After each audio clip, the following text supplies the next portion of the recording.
Modern mind, ancient book, walk away. Did you know that God rejected the kingship built on appearance, but instead brought a king that knew and walked in the ways of God and honored the covenant? God would bring the shepherd king. The people wanted a tall one that was just like the Nephilim. My name is Roger. I'll be your host. This is show 2 of the book of Samuel. Today, we are going to be going through 1 Samuel chapter 16 to 2 Samuel chapter 10, because these two scrolls were separated only because of their size. They were written by the same person, and they record the same time frame. There are not 1 and 2 Samuel. There is the book of Samuel. If you'd like to reach out to us, please feel free. modernmindancientbook.org. We are going back to move forward. We're finding a love for the law, the prophets, and the writings. We want to see Jesus in the world that he lived and know him better for it. The big idea of this week is that David will rise, and so will the covenant of the kingdom. God rejects kingship built on appearance and establishes covenant kingship through David. The center of Samuel and one of the great turning points in Scripture is God's covenant with David. The theme is the rejected shepherd becomes the anointed king, and the promise of an everlasting kingdom enters biblical history. David was anointed in 1 Samuel chapter 16. David versus Saul in 1 Samuel chapter 17 to 31.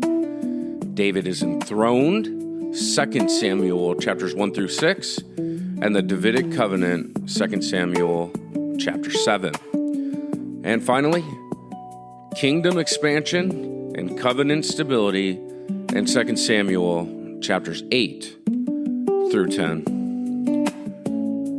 Saul is chosen based on height, appearance, and popular expectation. They believe that a king that looks like the world is exactly what they need. They need a powerful one, a warrior, one who can bring the people into power, because the nations around them were fighting and winning, and they wanted to be like that. But David was chosen in a hidden way. He was the one that was in the field. He wasn't even originally presented before the prophet, because his father didn't think that he would be chosen. It's unexpected. But it's the kind of thing that God does, because it's the one who values the past. It's the one who thinks, the one who sings, the one who dances, the one who rejoices, the one who loves, the one who is careful, the one who knows God and is known by God, the one who enters covenant. That's the one that God chooses. God is always looking for a faithful people. The text that we're going to read is 1 Samuel 16 and verse 7. But the Lord said to Samuel, "Do not look at the appearance or at the height of his stature, because I've rejected him. For God sees not as a man sees, for man looks at the outward appearance. But the Lord, he looks at the heart." This is what governs the whole rest of Samuel. David is anointed in Bethlehem, the house of bread. This should ring to the ears of a Christian, because Bethlehem, that's the place of Jesus as well. That's also the place where shepherds would keep the sacrificial lamb. It was very close to Jerusalem, still is to this day.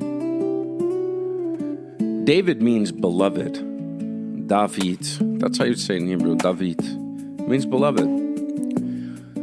This royal theology begins in the king being beloved. At the house of bread, the food, the way, the substance. These places are named, and these stories are constantly told in this way, because that later Messianic understanding is obvious, the bread and the wine. Jesse is David's father, and his name means gift, or Yahweh exists, the Lord is. In this, there's a shepherd motif. David is introduced as the shepherd before he's introduced as a king. He's the one who was in the field taking care of the flocks. This is a very ancient Near Eastern thing. Kings, for millennia before this and for many millennia before us, were known as shepherds. They were the ones who could care for even the least. Sheep are not exactly intelligent creatures. And you have to just care for them, be there for them, defend them, shear them, feed them, keep them from walking off cliffs. Jesus calls us like sheep. Samuel, he transforms this metaphor ethically. A shepherd protects before he rules. David is also anointed. And this is where I think we could really gain a lot of understanding, okay? Mashiach, Messiah, Christ. We say Christ. All that means is to anoint. It means to pour oil on it. When Jacob set up rocks and he poured out a libation offering of oil, meaning he poured a liquid on the rocks, he anointed the rocks. Not that they were the Mashiach, right? But they were anointed. So the connotation is to pour out oil on the head of David. David is the historical king, but to be anointed is past, present, and future. It doesn't exist just in one time.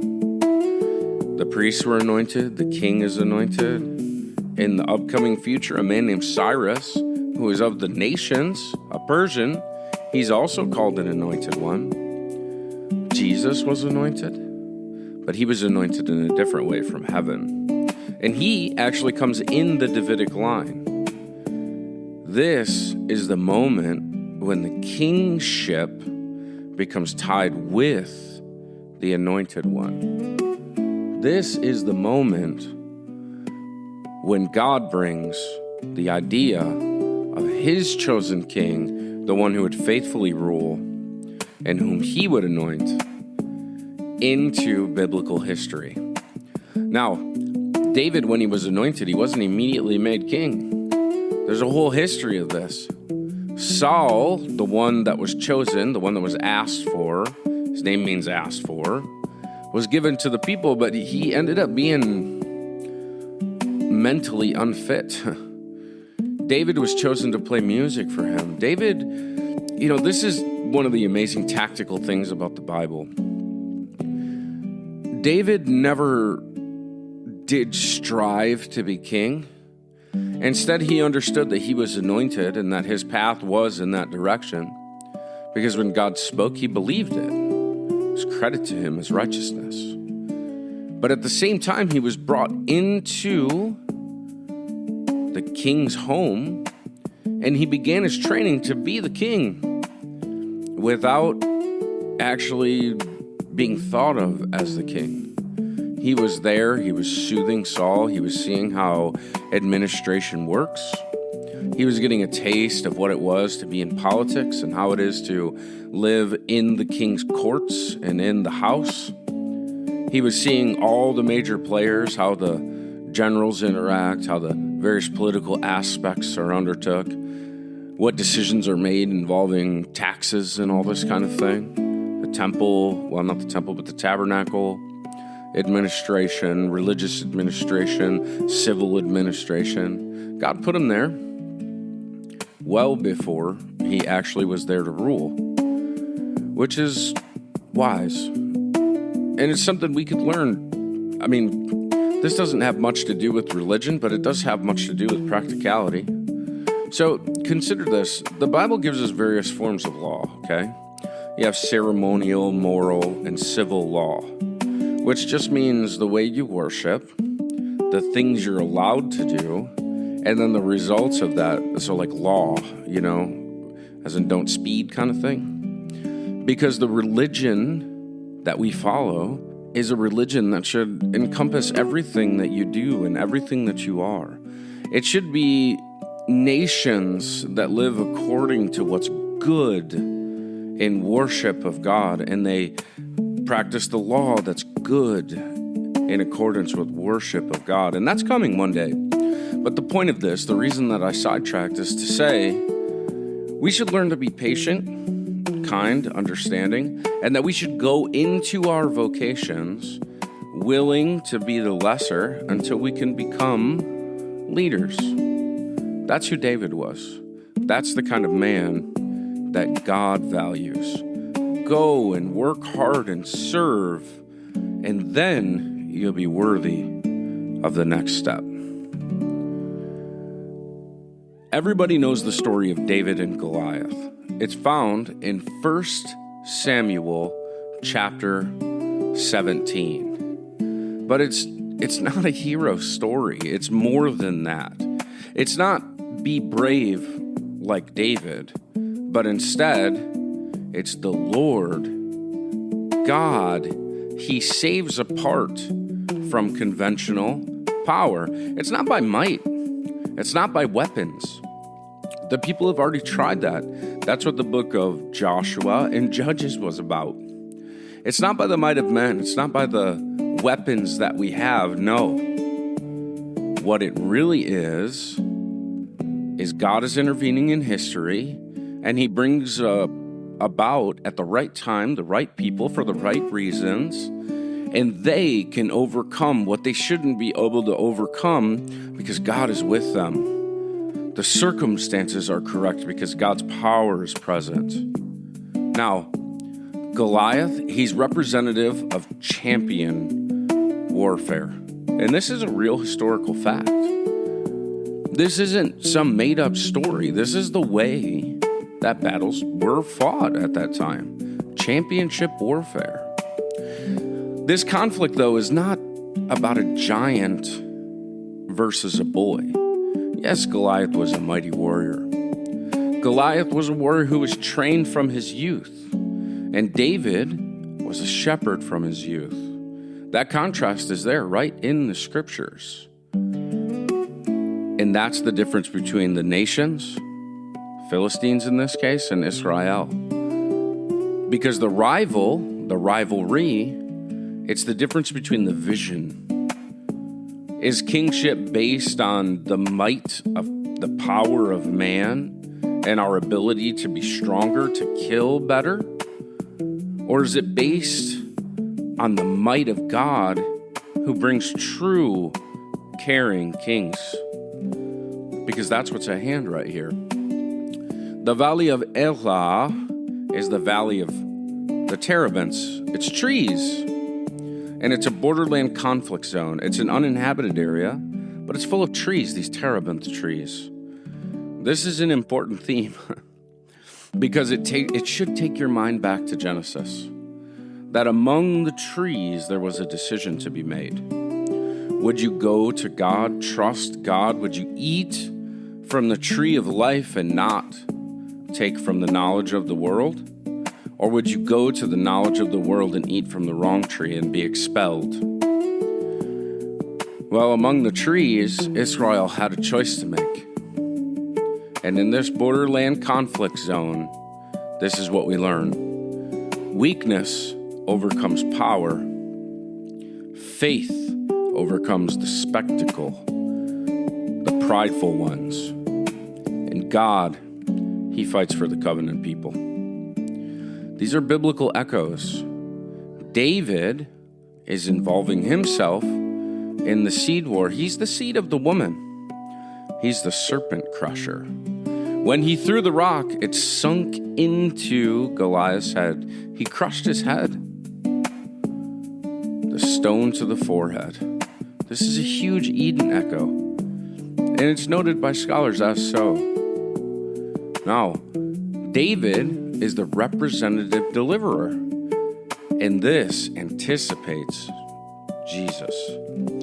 He's the one who comes from the back, from the field. He's the one that was not in the front. He's the unlikely deliverer. He's the one who was rejected among the brothers. David wasn't chosen first. He was chosen last, and he was hidden by his father. Jesus will be chosen last, and he was hidden by his brothers. But the anointed defeats the enemy, and he does it for the many, the true shepherd king. The next section here is 1 Samuel 18 to 31, and it's David and Saul, the theology of waiting. Saul's son Jonathan and David had a love for one another, an affinity, because Jonathan was also a faithful man. He believed in God, and he tried to walk in his ways, and he ran afoul with his father. One time in particular, he ate some honey, this eternal food, among the trees by dipping the tip of his spear into a beehive and having a bit of it, and he was immediately enlivened. The food of God, you know? And Saul wanted to kill him for it, but the people, they were more moral than their king. They said, not Jonathan. Jonathan was a major deliverer. He's the one who actually started the triumphal battles. He went up and he slaughtered some Philistines. He took courage. They were the only ones that had weapons at that time, because the Philistines would not let the people have weapons of iron. They had to take their plows and their farm tools to the Philistines to be sharpened, and it was very, very expensive even to have them. But he was there, and he was faithful. And the people, they started to overcome, and they did get weapons, because after they destroyed armies, they would take their weapons. But Saul is the counter king, and it's a repeating pattern. Saul grasps. He's constantly fighting for power. He's constantly attempting to make his image better. But he was sick. He was never acting correctly. He was making bad decisions. But during this time, David waits. And it's a huge biblical distinction. The difference between the two is phenomenal. Where Saul is grasping and trying to be king with all of his might, and never receiving the credit that he believes he deserves, regardless of what he does, David was always respected. Saul has killed his thousands, but David his 10,000s. Because when God is with you, you're always in good shape. Even when the world hates you. Take the brother of Jesus, James. He was well known and well loved in the temple in the first century. And yeah, he was murdered, but he had a very good reputation with the people because he followed after God, and he was generous and kind and faithful. And that's who we're supposed to be. Men like David, men like James, the brother of Jesus. Those who are willing to forego what they believe they deserve, waiting in anticipation for God to answer. En-Gedi is the place of the goat, and it's in En-Gedi, I guess is the way you would say it, where David spares Saul. 2 times to this point, David refuses to kill Saul and take the throne because he knows that God is at work. He knows that the people asked for Saul and they got what they asked for, and God has not removed Saul. So he's just patiently waiting. He's waiting for the opportunity that God will deliver. He will not make the way. Do you hear the echoes of Eden? The Lord said, there are 2 trees. Well, there are many trees, and there's one tree you cannot eat from. David is not taking. He sees it, but he's not taking it. On the other hand, Saul is seeking David to take and devour him, but God is protecting him. David will not take by violence. God must give. This is biblical kingship. And that's exactly who Jesus was, wasn't it? He said that he could call a legion of angels to defend him, but instead, he was willing to lay down his life until that day when he gets to come back as king, the true Lion of Judah, the true king in the Davidic line, where he'll bring the violence that's necessary to overcome wickedness. The Joshua generation, the book of Judges, all of that will be rectified, but not until it's time. David is the image of that. He's the one who teaches us what Jesus was going to be and how he was going to live. There's a wilderness motif in this. David in the wilderness. This echoes being removed from Eden, takes you all the way back to Genesis. It's Moses and the people, Israel in the wilderness, but it's also the future Jesus testing. He goes out to the wilderness, and we are left in the wilderness without a king in a dark world until the king returns. The kingship is formed in exile before the throne is erected. Now is our opportunity to live this as believers. Are we out there willing to give up our lives, willing to teach the truth, willing to love the Bible over our televisions or our phones? Are we willing to meditate on these things and think deeply about them and become the one new man? Are we willing to allow the wisdom of God within us to dictate the way that we would live our lives? And our stature would then grow, and we would then become the powerful ones on the earth, calling people to repentance. We're sure this kingdom might come against you, and it may destroy you. In many places, that's true. Persecution today is horrible. It's all over the world. Our people are being ruthlessly murdered, those who are called by the name. But it doesn't matter, because God will make that right. What matters is we say, Father, forgive them, for they know not what they do. Love your neighbor as yourself, and love the Lord your God with all your heart, soul, mind, and strength. That's who we're supposed to be. David is the image of that, and Jesus, he was the true image of that. After David was killed, and this is in 2 Samuel chapter 1, David doesn't rejoice over the death of his enemies. Instead, he mourns. And there's a song here, the song of the bow. David's kingship, it wasn't defined by triumphal strength. It was defined by grief. David understood that death entered the world and that this is unnatural. He understood that Saul went the wrong way. He understood that Saul was a violent man, but he did not want the death of Saul. He wanted Saul to live. He loved Saul. He was his fellow countryman. Jesus taught us this, that we're not supposed to look onto our enemies as enemies. We're supposed to look at them as our neighbors and do good to them. That's who David was. David was that man. I'm going to read this. Now it came about after the death of Saul, when David had returned from the slaughter of the Amalekites, that David remained 2 days in Ziklag.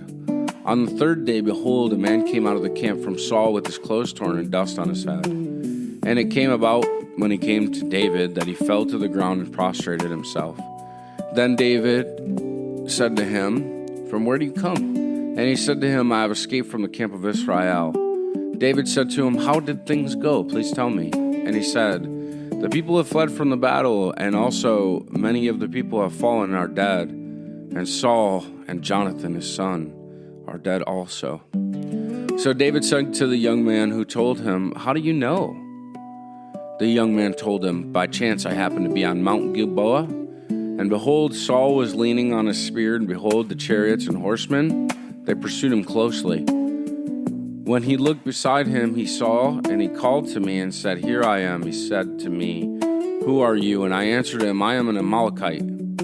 Then he said to me, "Please stand beside me and kill me, for agony has seized me because my life still lingers in me." So I stood behind him and killed him because I knew he could not live after he had fallen. And I took the crown which is on his head and the bracelet which is on his arm, and I brought them here to my Lord. Then David took hold of his clothes and tore them, and he also and all the men who were with him. They mourned and wept and fasted until the evening for Saul and his son Jonathan, and the people of the Lord in the house of Israel, because they had fallen by the sword. That's David. God delivered him to him, the crown, but that's not what he wanted for Saul, and that's certainly not what he wanted for Jonathan. How the mighty have fallen. This is the way. There is no strength that will keep you from death. There is no battle that will keep you from death. There is no weapon that will keep you from death. There's only God's mercy and grace. And David understood that death has entered the world, and there's nothing to rejoice in. Where death has entered, there's only the fallen nature of man. Until we are redeemed, we mourn.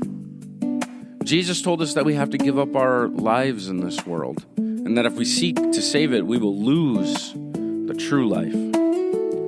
I believe David fully understood that. And that's why he cried out, "How the mighty have fallen."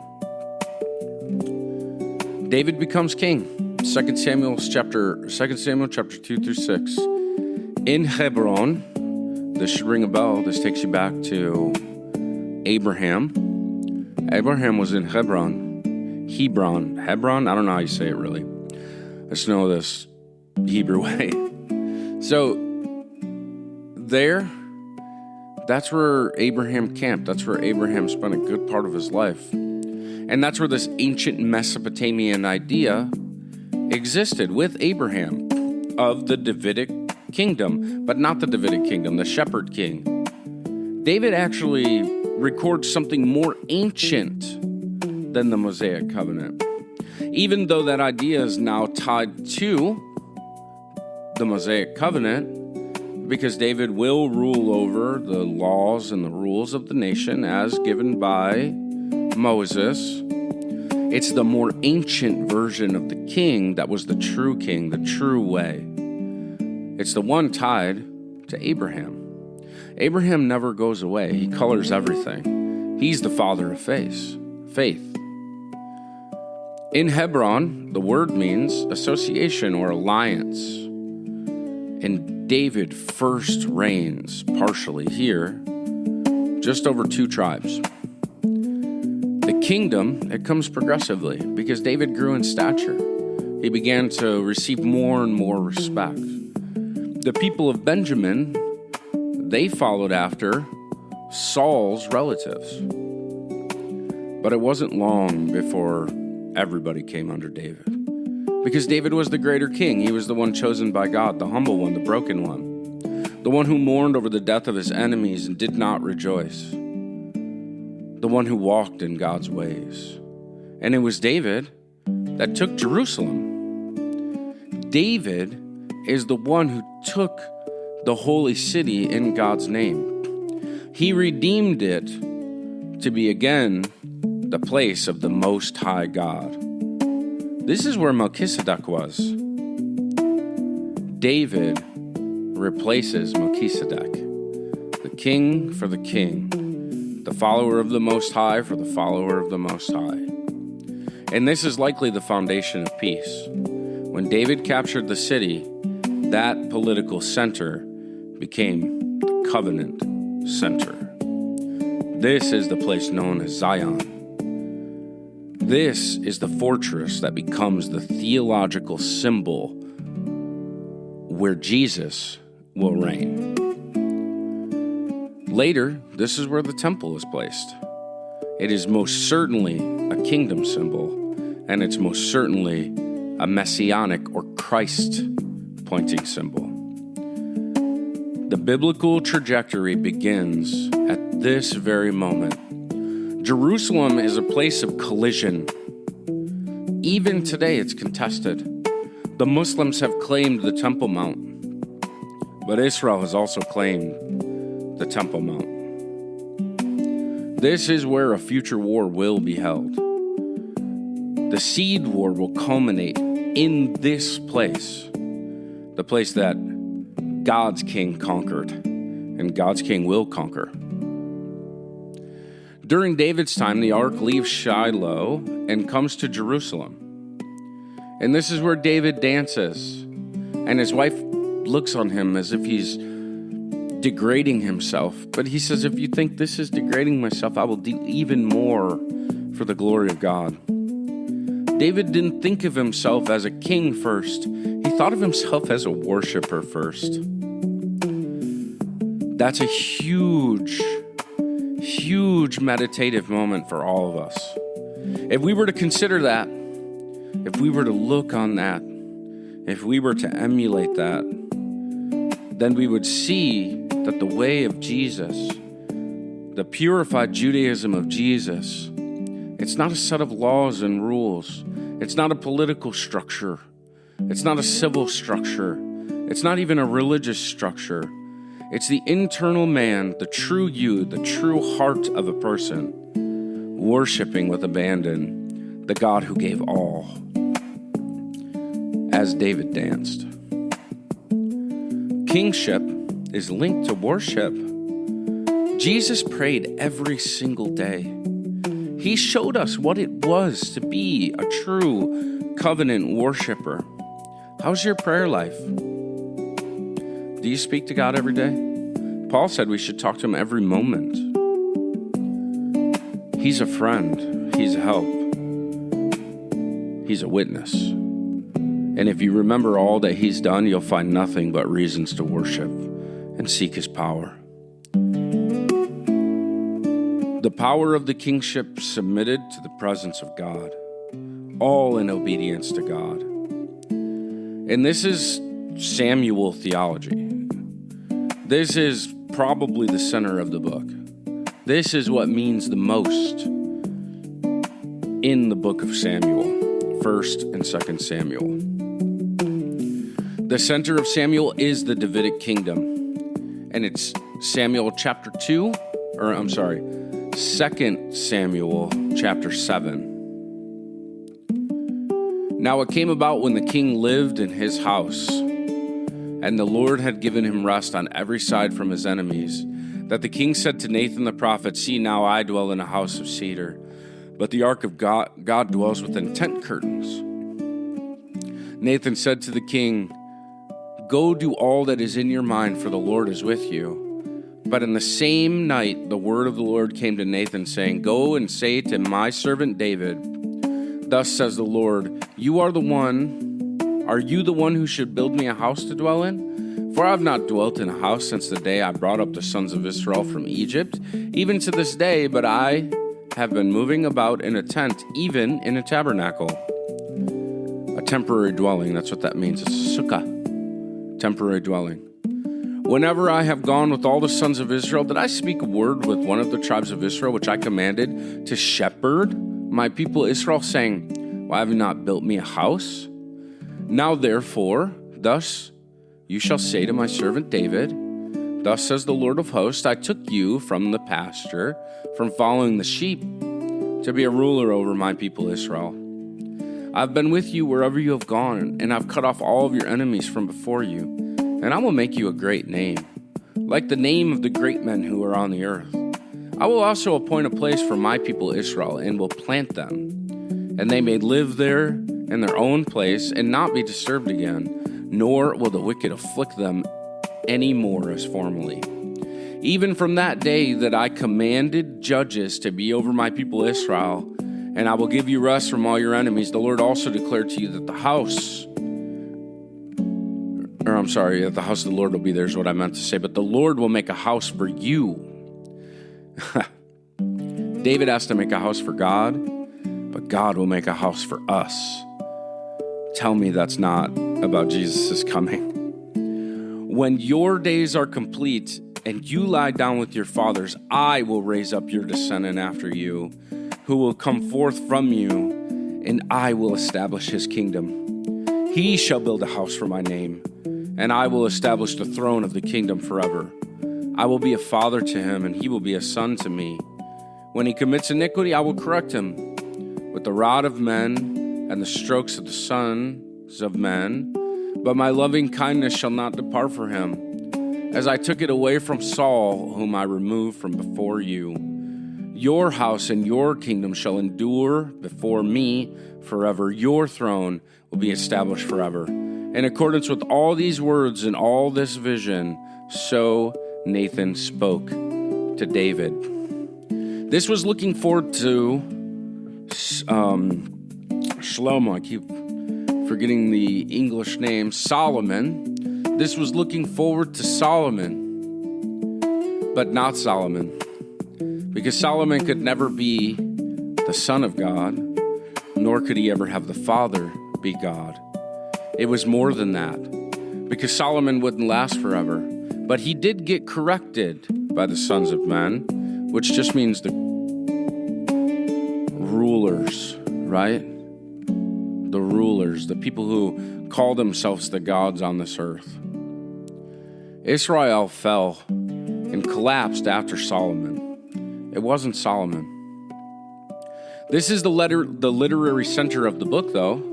This is Samuel's theological center. Everything in this book moves towards this, both front and back.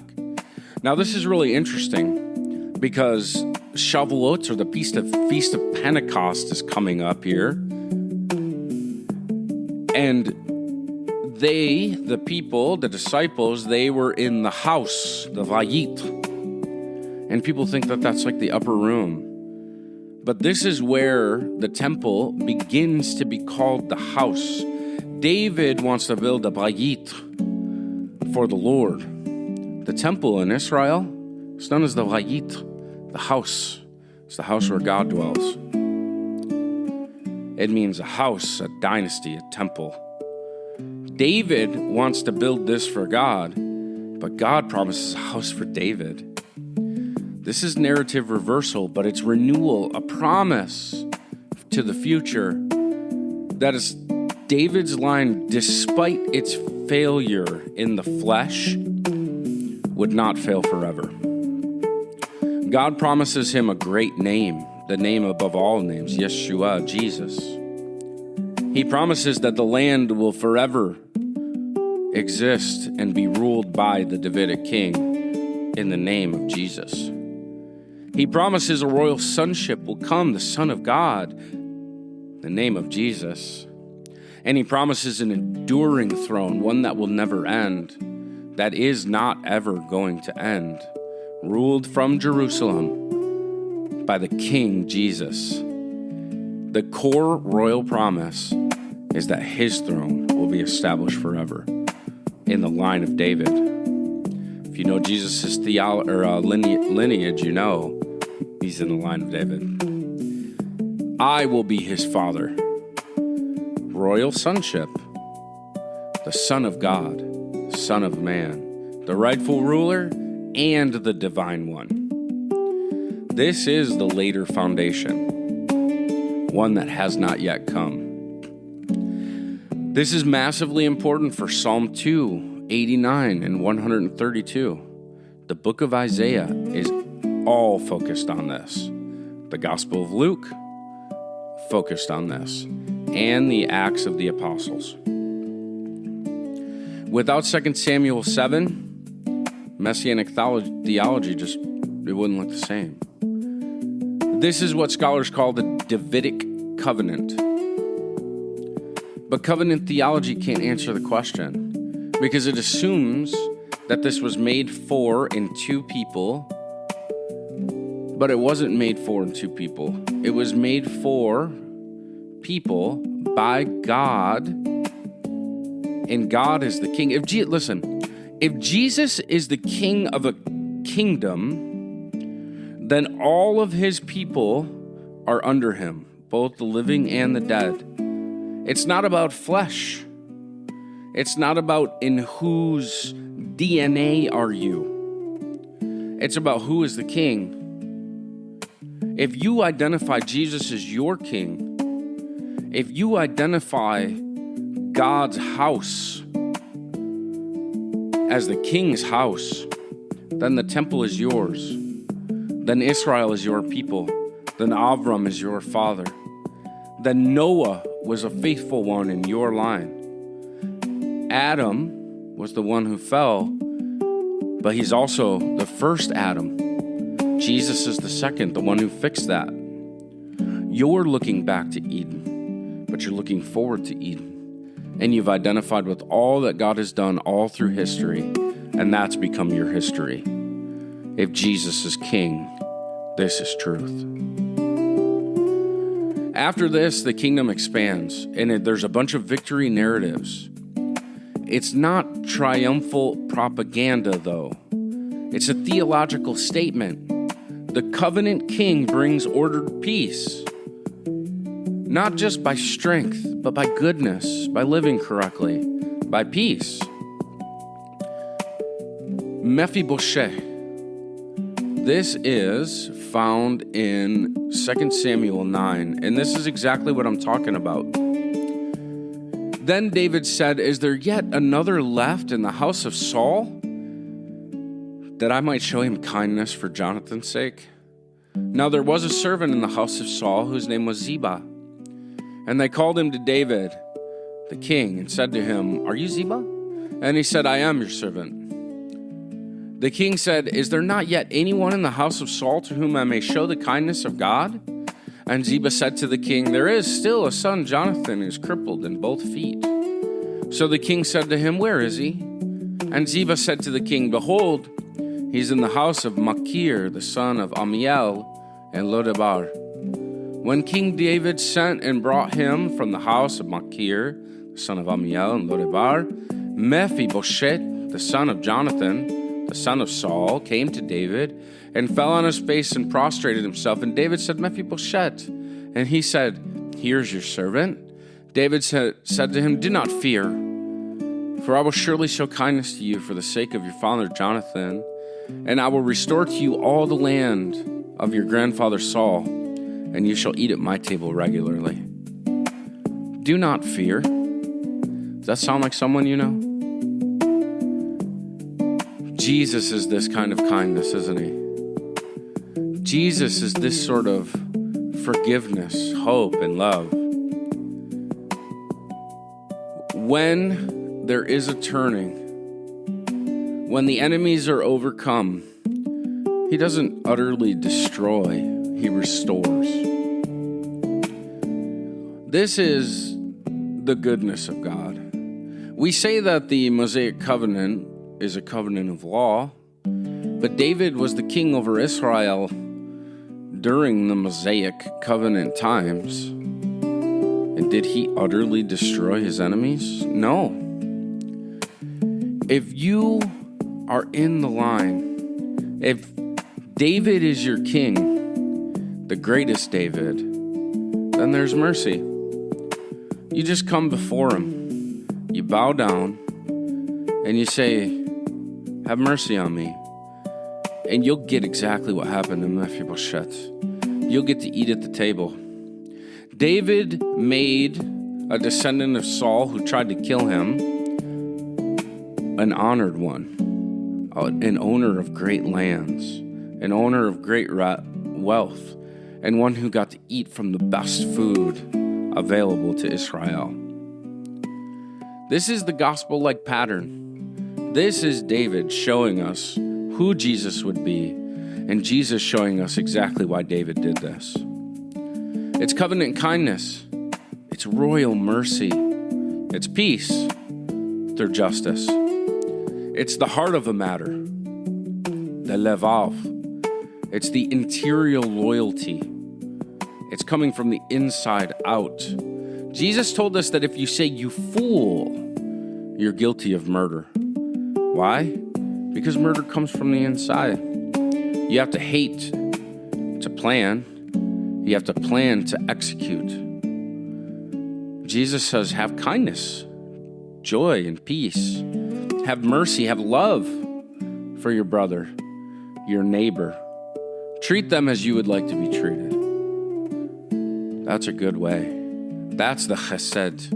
That's the covenant love. That's the way of Jesus. That's the purified Judaism of David, of Jesus. That's the way that Jonathan walked. When Saul wanted to kill David, Jonathan gave grace. Jonathan explained to David what was happening and facilitated his escape so that he might live. David loved Jonathan, and Jonathan loved David.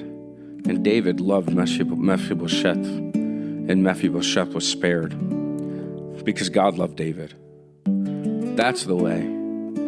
You give because it was given first.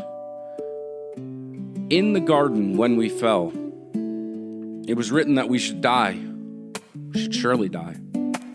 And we did, but it wasn't immediate. Instead, they were just taken out of the garden, and then natural life took its course. Why? Because there's always time. And from the fall, from the seed, in the seed, there's a line that's failing and that will be forsaken, but there's also a line that God loves. There's always a remnant. I'm asking you, Modern Mind Ancient Book is asking you to seek to be that remnant. To see this as your covenant history. To see this as your history.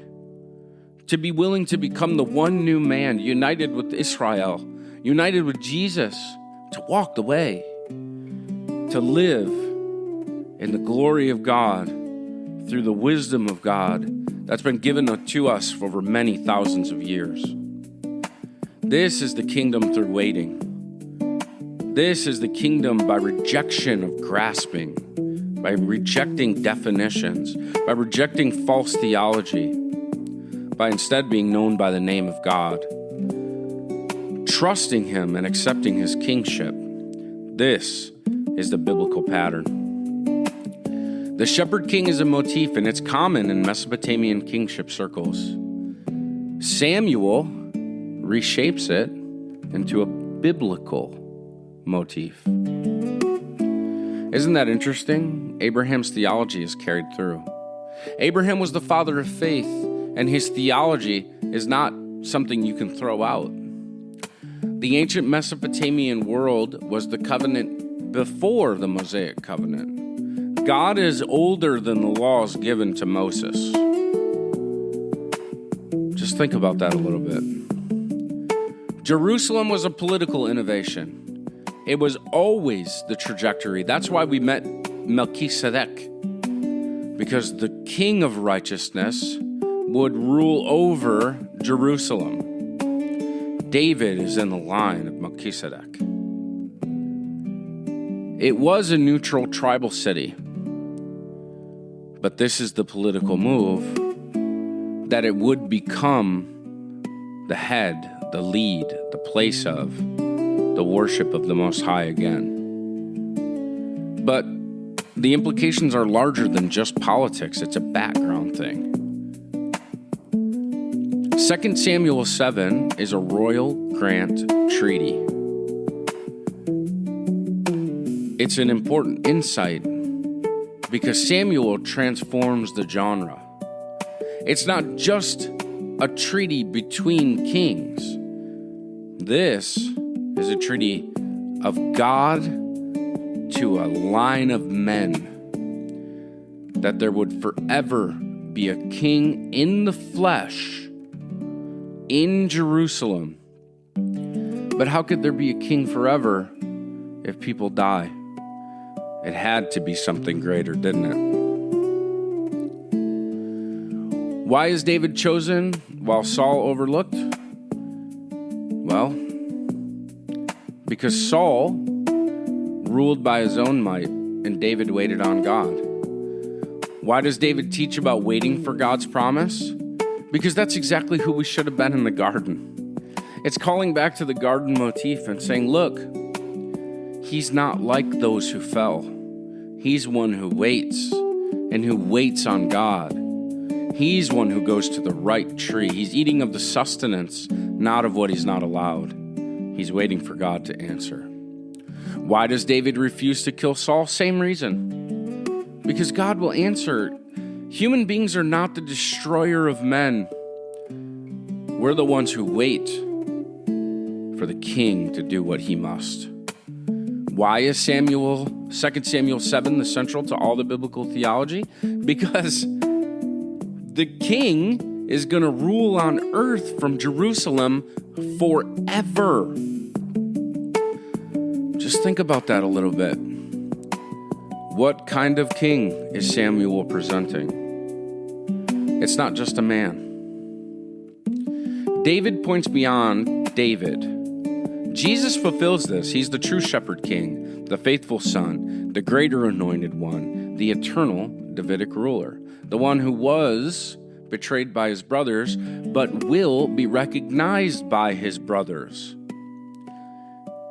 Israel is Mephibosheth. They will be restored. They're not Jesus murderers. They're people who haven't recognized their brother yet. You cannot look at Israel with disdain like that. Judge not, lest you be judged. As you judge, it will be judged unto you. You are the wild branch. They are the natural branch. But there's one root. And Jesus wishes to bring them back into covenant. Have mercy on your neighbors and love them and become one with God's people whom he will restore. Because Jesus embodies kingdom fulfillment. Week 2 material has a literary structure. A, David anointed. B, David suffers in the wilderness. C, David is enthroned. D, the Davidic Covenant. C, the kingdom is established. B, enemies are subdued. And then A, the Davidic son is anticipated. David will continue to rule. This is God's covenant promise. And here are some key Hebrew terms. Mashiach, the anointed one, Christ. David is a prototype. Vayit, the house of God, the temple.